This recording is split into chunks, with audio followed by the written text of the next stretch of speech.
Olá pessoal, Raquel da Educação Canina, sejam bem-vindos ao episódio de número 27 de perguntas e respostas.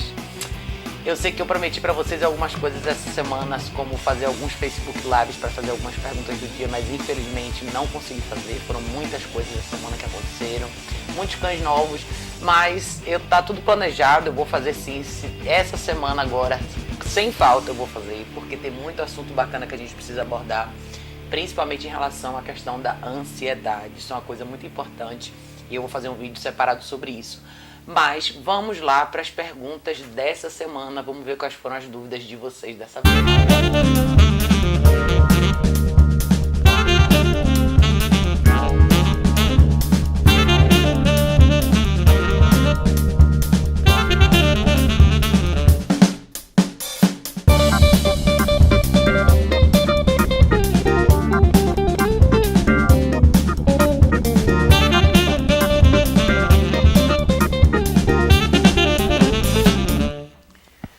Pessoal, pergunta de número 1 dessa semana vem do Instagram, né? Não sei se é quem é, mas é Mafegrok. Diz: como faz para um cão parar de chorar e latir durante o período que o dono fica fora de casa? Essa é uma excelente pergunta e ela tem tudo a ver com o que eu falei na introdução desse vídeo. Ansiedade, cães extremamente ansiosos, cães extremamente excitados, cães extremamente agitados. Tudo isso está relacionado com a extrema insegurança na personalidade do cão e a incapacidade desse cão de lidar com estímulos ao redor dele sozinho. E quando eu digo sozinho, não é estar sozinho totalmente, mas é estar um pouco mais distante dos proprietários ou dos donos ou da família. Eu acho que você é novo ou nova aqui, nunca tinha visto as suas perguntas aqui, mas obrigado por ter mandado a sua pergunta. A minha resposta para você, resumida, é simples. São 3 coisas que você precisa fazer. Primeiro, é muito importante que você tenha uma rotina de atividade física para esse cão. Eu não sei qual é a rotina de vocês aí, se vocês saem para trabalhar o dia inteiro, o cão fica sozinho em casa o dia inteiro. Mas, número 1, esse cão precisa se exercitar. É muito importante que ele faça pelo menos de 45 minutos a 1 hora de atividade física por dia. Lembrem o seguinte, gente, 1 hora de atividade física por dia, num dia de 24 horas, representa muito pouco ao longo do dia. Então é muito importante que os cães exercitem. Eu sei que a gente trabalha, a gente tem horário difícil, tem trânsito, tem tudo isso, mas é muito importante que a gente saiba acomodar esse horário. Acorda um pouquinho mais cedo, leva o seu cão para fazer uma caminhada legal antes de ir trabalhar, ou faz essa caminhada no final do dia quando você voltar do trabalho. Mas é extremamente importante. No seu caso em específico, 2 coisas são extremamente importantes. Primeiro, o exercício do tapetinho. Se você é novo aqui ou nova aqui e nunca viu meus vídeos, eu vou deixar um link aqui embaixo com esse exercício. É um exercício simples, prático de fazer, todo mundo pode fazer em casa e é um exercício extremamente importante para cães com ansiedade de separação, que é o seu caso, com essa insegurança extrema, essa extrema agitação. Então, esse exercício você vai colocar em prática todos os dias dentro do seu bloquinho de treinos diários. Então você vai fazer atividade física e treinos diários. Treinos diários, o que são esses treinos diários? São desafios psicológicos que antecedem a modificação comportamental. Ou seja, não só antecedem, mas fazem parte do processo de modificação comportamental. É uma forma que você tem de engajar com seu cão num exercício onde você está, ao mesmo tempo ensinando uma coisa nova para ele e fazendo ele criar novos hábitos. Você pode usar a comida do dia para isso, que vai ser extremamente importante, e você vai condicionar o seu cão aí para um lugar específico, que é só uma superfície diferente. Eu uso um tapetinho, pode ser a própria caminha do cão, ou uma toalhinha, o que você quiser, aonde você vai sempre direcionar o seu cão para ir lá, chegar nesse lugar, sentar e ficar e te esperar. Isso é extremamente importante, parece besteira, mas isso faz toda a diferença no treino com o seu cão. Terceiro ponto, caixa de transporte. Extremamente importante no seu caso, tá? Essa semana eu fiz um vídeo com a Preta, que é uma cachorrinha que eu tô atendendo aqui perto, e dá pra vocês entenderem um pouquinho como é que funciona essa primeira etapa do condicionamento com a caixa de transporte e como a caixa de transporte é extremamente importante para cães com ansiedade de separação.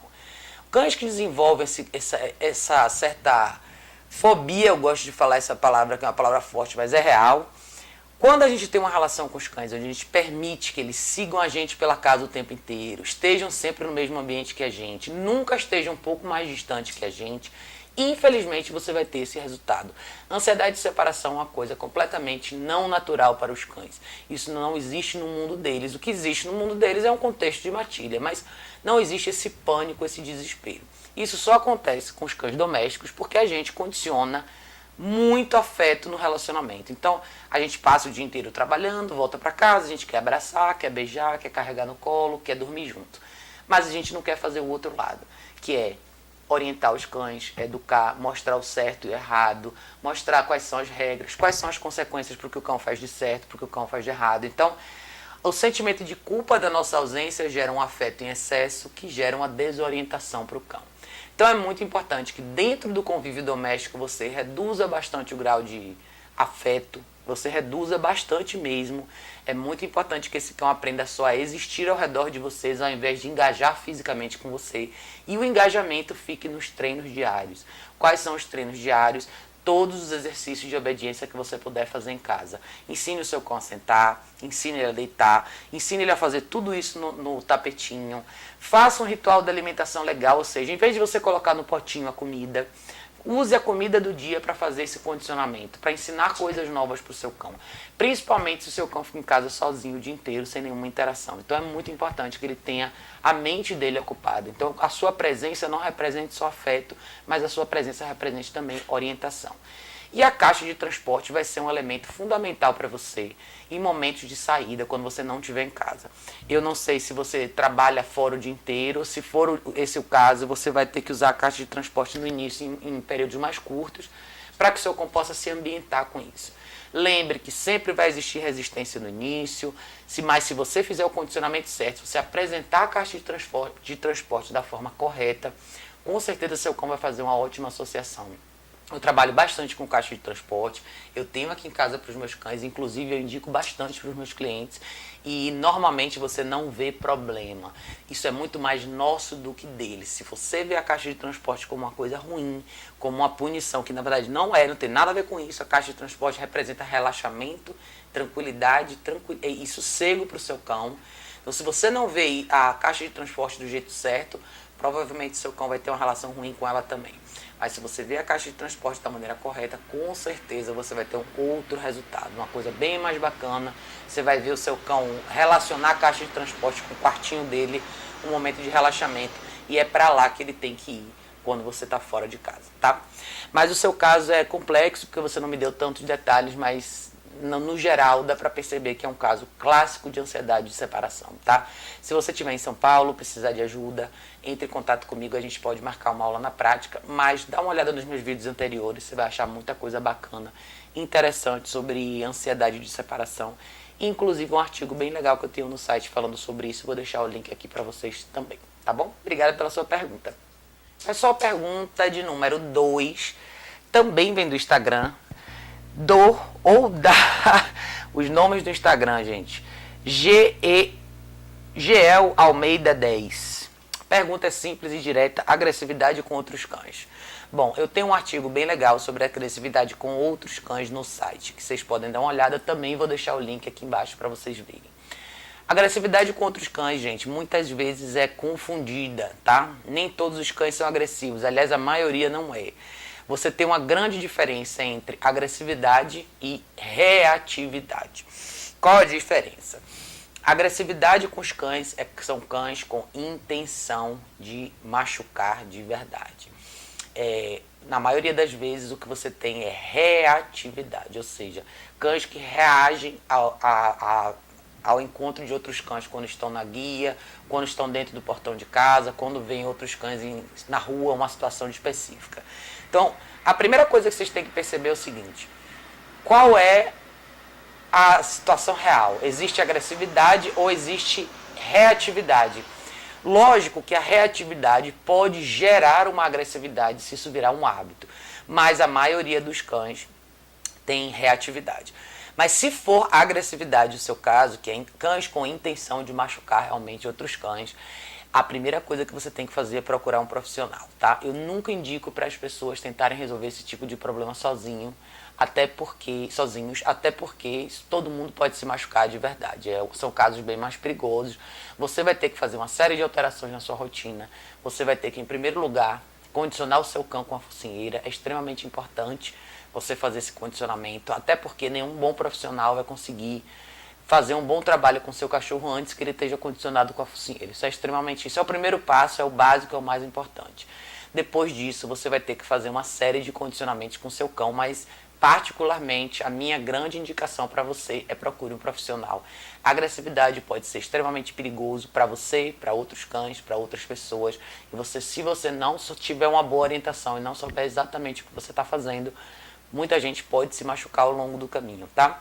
Dentro de casa tem uma série de coisas que você pode mudar, mas eu não sei exatamente qual que é a sua rotina, quais são os detalhes do seu caso. Você não me deu muita informação. Mas tem uma série de coisas que você tem que fazer. A agressividade está diretamente relacionada a problemas na hierarquia. Cães não se tornam agressivos com pessoas que sabem o que elas estão fazendo. Quando não existe respeito do cão para você, ou seja, quando o seu cão não te respeita, ele se sente à vontade de ter reações como essa, porque você representa um elemento mais frágil dentro do convívio social, no convívio doméstico e social, né? Eu quero dizer no convívio da matilha de vocês. Entre você e ele vê você como um elemento mais frágil, então ele vai agredir, ele vai fazer outras coisas que ele acha que ele tem que fazer para preservar o grupo dele, e isso faz de você um elemento mais simples, mais frágil, na verdade, que não tem tanto impacto na decisão, na tomada de decisão do seu cão.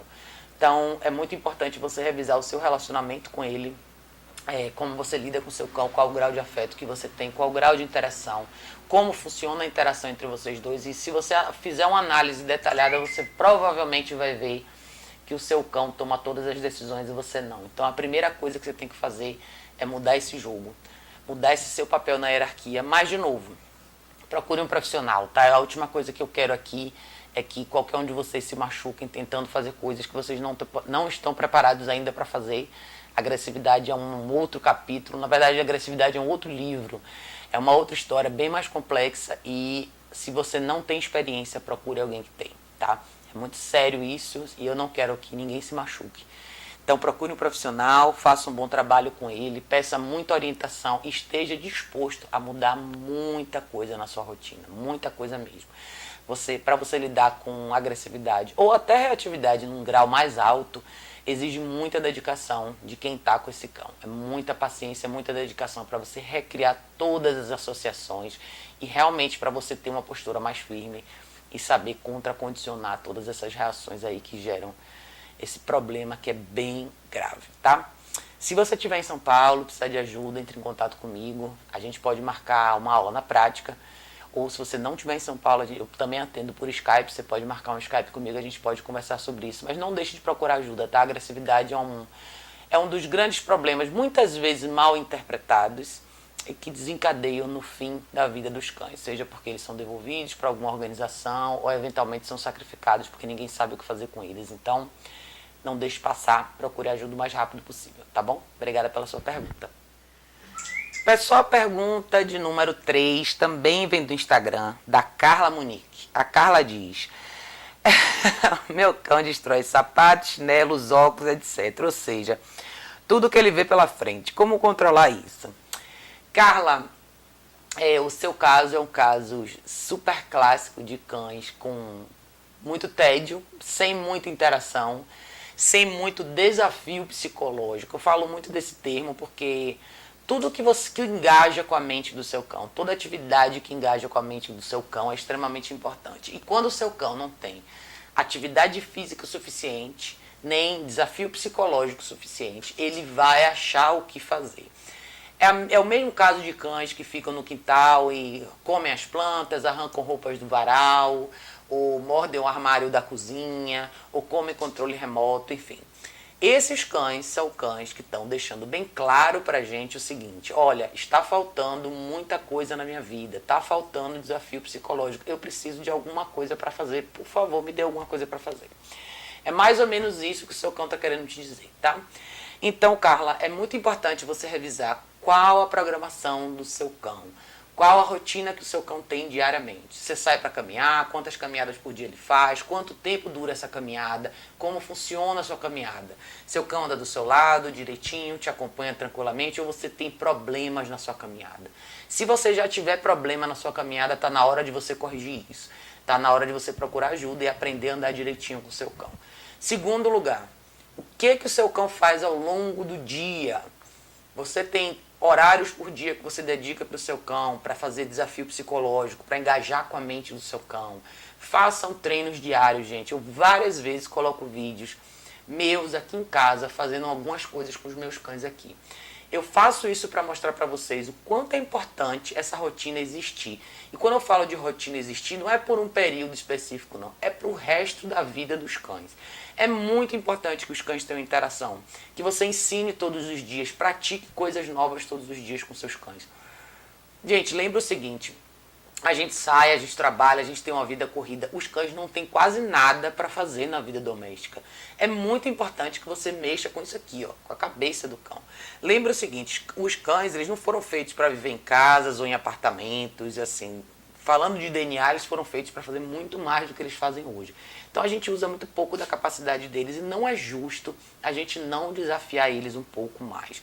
É muito importante que esses cães aprendam e pratiquem coisas legais durante o dia. Se você estiver fora de casa o dia inteiro, procure fazer uma caminhada antes de ir para o trabalho. Ou quando você voltar do trabalho. Mas é muito importante que você encaixe meia hora por dia, pelo menos, para fazer engajamento mental com o seu cão.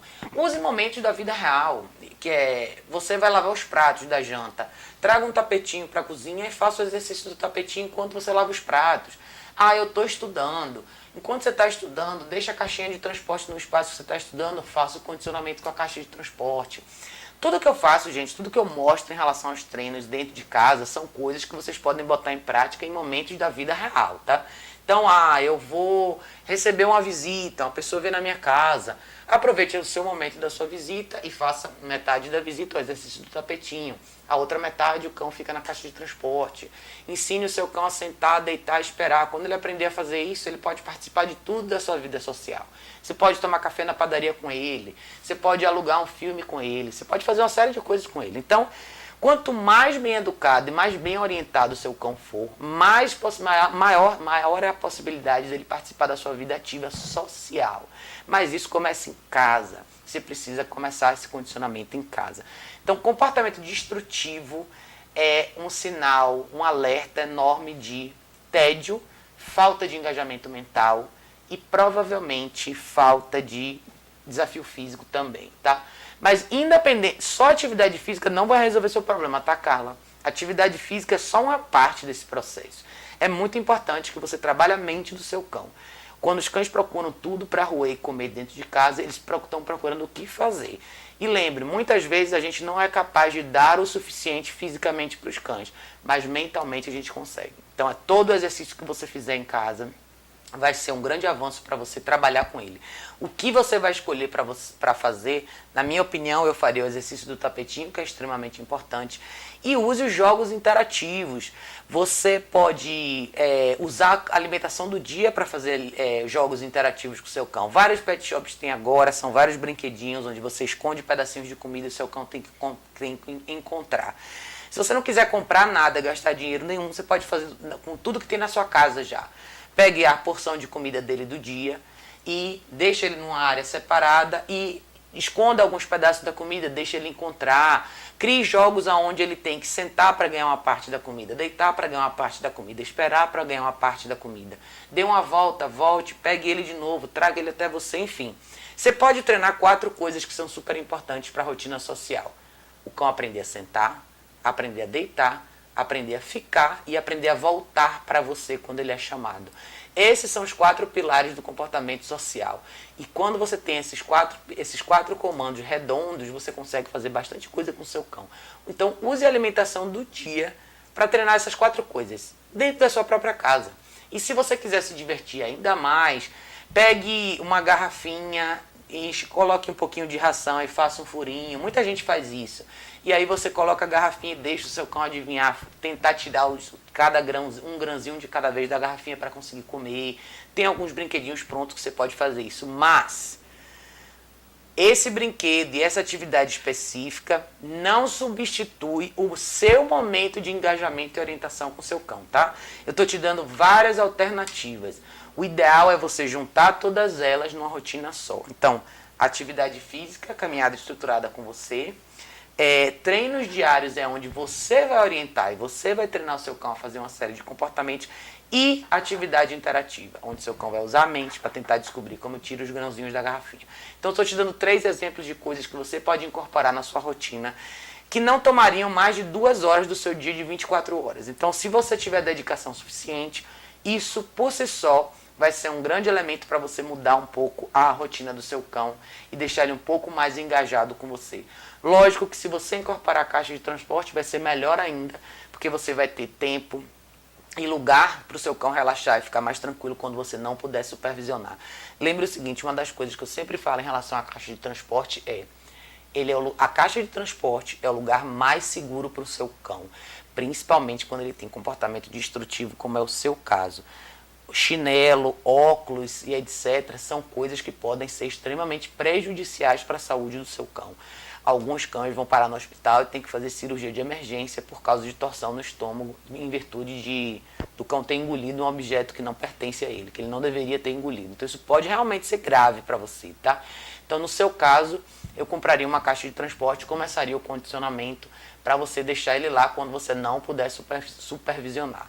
Pelo menos algumas horas por dia seria essencial para que você não corra esse tipo de risco, tá? Então tem uma série de alternativas para você. Eu acho que se você colocar tudo isso em prática, você já vai ter uma grande mudança aí, tá bom, Carla? Mas se você estiver em São Paulo, precisar de ajuda, quiser marcar uma aula na prática, entre em contato comigo. A gente pode fazer junto esse trabalho, tá bom? Obrigada pela sua pergunta. Gente, a pergunta de número 4 vem do Facebook da Alexandra Augustinho Baez. A Alexandra diz: minha Beagle de 3 anos come o cocô da outra cachorrinha. O que posso fazer? Já tentei várias coisas, me ajudem. Alexandra, em vários episódios anteriores eu falei sobre a questão dos cães comerem cocô. No seu caso específico, você tem 2 cães. Você tem uma fêmea comendo o cocô da sua outra fêmea. A primeira coisa que eu faria no seu caso é limite o espaço, volte pro 0, tá? Xixi e cocô no lugar errado e hábito de comer cocô é uma coisa muito específica, mas eu sempre digo a mesma coisa. Você não tem como corrigir se você não está no momento exato quando o ato acontece. Ou seja, você teria que estar exatamente ali no momento que a sua cachorra vai na direção do cocô para comer.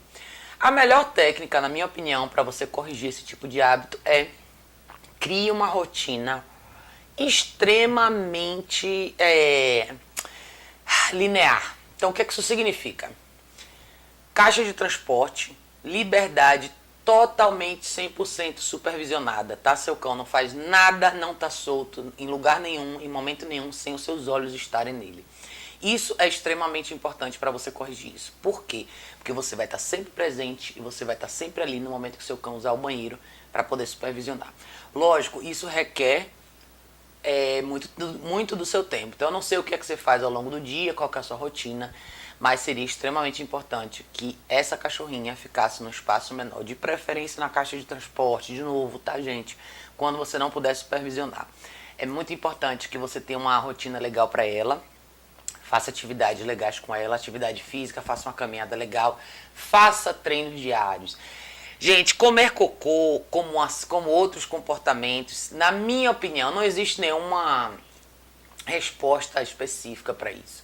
Tem cães que comem cocô por uma série de motivos. Tem cães que comem cocô porque o ambiente está sujo, não está sendo limpo com a frequência que eles gostariam que fosse, então eles limpam, porque é isso que a mãe deles faz quando eles são pequenininhos. Tem cães que comem cocô porque acham o cheiro interessante, tem cães que comem cocô porque eles querem, enfim. Tem uma série de razões pelas quais os cães comem cocô. Eu não acho que é tão válido você ficar tentando entender o porquê isso acontece. Eu acho que você tem que agir e tentar interromper. E como que você interrompe? Você muda esse comportamento com os olhos no cão o tempo inteiro, supervisionando. Então a caixa de transporte é a melhor ferramenta que você pode usar agora. A caixa de transporte ela tem que ser usada para um cão que tem uma rotina definida, tá, gente? O cão caminha todos os dias, ele tem atividade, ou seja, ele tem atividade física todo dia, ele tem desafio mental todo dia e ele tem um momento de relaxamento na caixa de transporte todo dia. Então, exige bastante de você como proprietário, mas é assim que você vai mudar um pouco isso. Você tem 2 cadelinhas, ou seja, você teria que ter uma caixa para cada uma delas. Eu não sei qual é o comportamento da outra, mas seria interessante que as 2 tivessem a mesma rotina. Eu não sei se a sua cachorra a outra tem esse mesmo tipo de problema. Ela poderia até ter um pouco mais de liberdade, mas a sua Beagle é essencial que você começasse do 0 e fizesse esse processo de supervisão. Então é muito importante que ela tenha. Quando você faz isso, gente, você tem uma noção um pouco mais real da fisiologia do cão. Então você sabe quantas vezes por dia seu cão faz cocô, você controla quanto de comida seu cão ingere por dia, e você sabe mais ou menos que horas ele vai fazer xixi, que horas ele faz cocô. Você tem mais ou menos uma noção real. Então fica muito mais fácil você corrigir problemas como xixi e cocô no lugar errado, ou como cães que comem cocô. Quando você consegue antecipar isso, você já está presente na hora, você já consegue interromper, tá? Importante sempre quando ela estiver solta, guia no pescoço, para que você possa corrigir e ficar sempre de olho. Então, no momento que ela for na direção do cocô, você já corrige. Mas eu posso te falar por experiência o seguinte: se você estruturar a rotina dela, se ela tiver horário para caminhar, horário para comer, horário para treinos diários, horário para relaxar e dormir, cara, você vai ver esse problema reduzir com muita rapidez. Para mim, os cães que comem cocô também estão um pouco na esfera dos cães que falta um pouco de desafio psicológico, na minha opinião. Mas não existe resultado comprovado para nada disso, são só hipóteses. Mas na minha opinião, eu vejo bons resultados assim, tá? Quando você estrutura melhor a vida do cão e você deixa mais claro o que você espera dele ao longo do dia e você cria uma rotina onde você consegue antecipar uma série de coisas. Então, no seu caso específico, o caminho é esse. Tá bom, Alexandra? Se você tiver dúvida, estiver aqui em São Paulo, entre em contato comigo. A gente pode marcar uma aula na prática para trabalhar junto com essa pequena aí, tá bom? Obrigada pela sua pergunta. Pergunta de número 5, a pergunta final desse episódio, vem do Facebook pelo Marcelo Santos. Marcelo diz: meu cachorro fica dentro do carro na cadeira para pets perfeitamente. Em baixas velocidades ele se comporta perfeitamente bem. Mas na estrada, em altas velocidades, ele se incomoda muito, a ponto de que uma viagem de 3 horas, o estresse foi tanto que ele teve uma diarreia e na volta latiu do início ao fim. Do início ao fim do caminho, no trecho que era a rodovia. Saindo da via expressa, ele volta ao normal. O que eu posso fazer? Marcelo, é muito legal a sua pergunta, tá? Tem 2 coisas aí que você tem que levar em consideração. Eu não sei como que é a cadeirinha para pet que você usa, mas eu não sei qual que tipo de cinto de segurança que você está usando para ela. Mas lembre o seguinte, para ele ou ela, né? Ele, eu acho. O que acontece? Você não tem problemas com viagens normais, tá? Qual a diferença de uma viagem dentro da cidade e de uma viagem na rodovia? É a velocidade. Então, os cães não estão acostumados com altas velocidades na estrada. Então, a primeira coisa que eu faria no seu lugar, tá? Tenha certeza de quando você viajar com seu cão na estrada, todas as janelas do carro estejam fechadas, o ar-condicionado esteja ligado. Quer dizer, lógico, para você climatizar o ambiente. Se tiver um dia muito frio, não precisa, mas a intenção é que você tenha o ar-condicionado ligado e todas as janelas fechadas, tá, Marcelo? Você tem que lembrar o seguinte: os cães têm uma audição muito aguçada. Quando você está numa velocidade muito alta, com a janela aberta, você tem um barulho enorme vindo da janela. Além da velocidade máxima, a velocidade alta por si só, ser extremamente incômoda para os seus cães. Eu sempre falo para as pessoas que viajam de carro em rodovia com cães, lembrem que vocês estão levando um cão dentro do carro, é diferente de você viajar sozinho, tá? Quando você viaja com o animal dentro do carro, você tem que ser um pouco mais cuidadoso e tem que dirigir um pouquinho mais devagar. Lembre que esse animal não está acostumado, não é natural para ele passar por aquilo ali. Eu, particularmente, para viagens em rodovia, eu indico seus cães viajarem dentro da caixa de transporte, tá? Eu acho que é bem mais seguro para os seus cães. Talvez a sua cadeirinha seja segura, se você estiver usando um cinto de segurança, ótimo. Mas lembre o seguinte: alta velocidade sempre vai ser desconfortável para os cães. Alguns cães lidam melhor do que outros, mas não é uma coisa confortável no geral, tá? Então, lembre o seguinte: não alimente seu cão antes da viagem na rodovia. Tenha certeza que você vai numa velocidade razoável, todos os 4 vidros fechados, ar-condicionado ligado, tá? Evite ficar falando com seu cão, evite ficar engajando e pegando nele. É muito importante que ele tenha um espaço dele, por isso que eu acho que a caixa de transporte é a melhor alternativa, porque ele deve ser um cão pequeno, porque você está falando que ele fica numa cadeira.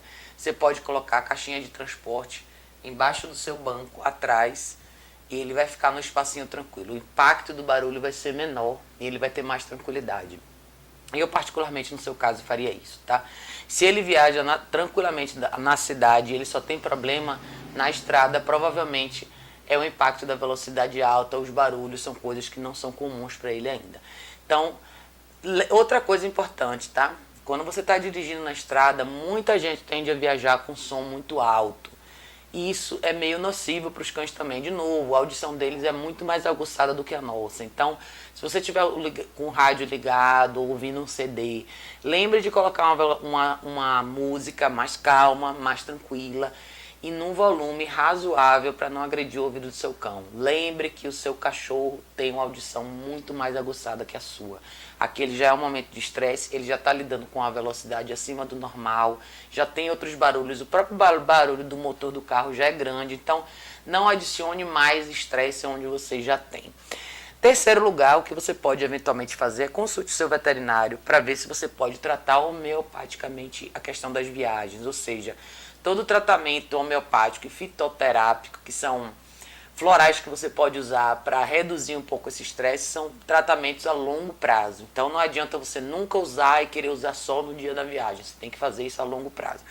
Mas o estresse que eu acho que você teve aí em particular, talvez tenha sido uma experiência diferente para o seu cão, que talvez nunca tenha feito isso na vida e você talvez não preparou esse terreno do jeito certo. Você talvez tenha simplesmente jogado ele na situação e esperado pelo melhor e muitas vezes não acontece. Alguns cães são um pouco mais sensíveis, o movimento do carro, a velocidade, o barulho do vento, tudo isso pode ter interferido para que, tanto que na ida, eu acho que você falou que na ida ele teve uma diarreia.